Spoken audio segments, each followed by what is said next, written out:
আজ বানাচ্ছি চিড়ের পোলাও।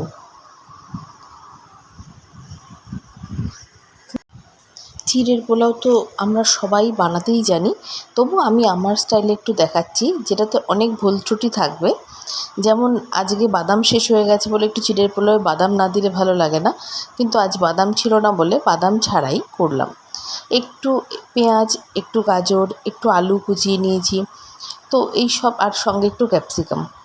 তো ফোড়নে একটু গরম মশলা দিয়ে দিয়েছি গোটা, বেশ ভালো লাগে কিন্তু গন্ধটা, যদিও সঙ্গে কারি পাতা যাবে। তো সুন্দর করে একটু হালকা ওটা গন্ধ ছেড়ে গেলে তখন সব ভেজিটেবলসগুলো অ্যাড করেছি। বেশ, আর কারি পাতা দেওয়ার সাথে সাথে এত তেল ছিটকোয় যে মানে দৌড়ে আমি অনেকটা দূরে পালিয়ে গেছি আর কি। তো যাই হোক, এই সব ভেজিটেবলসগুলো দিয়ে হালকা একটু নুন ঠুন দিয়ে আমি কিন্তু এটাকে বেশ মানে একটু নরম হওয়া পর্যন্ত ঢেকে ঢেকে রান্না করে নেব। আর সঙ্গে একটু গোটা কাঁচা লঙ্কা দিয়েছি। তো ফোড়নেও একটা শুকনো লঙ্কা দিয়েছি, তো একটু ঝাল ঝাল হবে। তবে লঙ্কাগুলো আমি চিড়ে দিইনি, রঙের জন্য সামান্য একটু লঙ্কার গুঁড়ো দিয়েছি, খুবই সামান্য।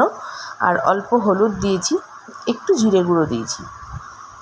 তো ভালো করে এটা ভেজে নেব, একটু ঢাকা দিয়েই ভাজবো। দিয়ে তারপর কিন্তু আমি চিড়েটা অ্যাড করব পর। এবার যখন একটু বুঝবো যে গাজরটা মোটামুটি সেদ্ধ হয়ে যাবে, তখন মোটামুটি হয়ে গেল। গাজর সেদ্ধ হয়েছে মানে আলুও সেদ্ধ হয়ে গেছে, আর ক্যাপসিকাম তো এমনিই নরম। তো এবার সেদ্ধটা হয়ে গেলে চিড়েগুলো অ্যাড করে দেবো। চিড়েটা আগে থেকেই একটু ভিজিয়ে রেখেছিলাম এবং জল ঝরিয়ে রেখেছি ঝরঝরে হওয়ার জন্যে।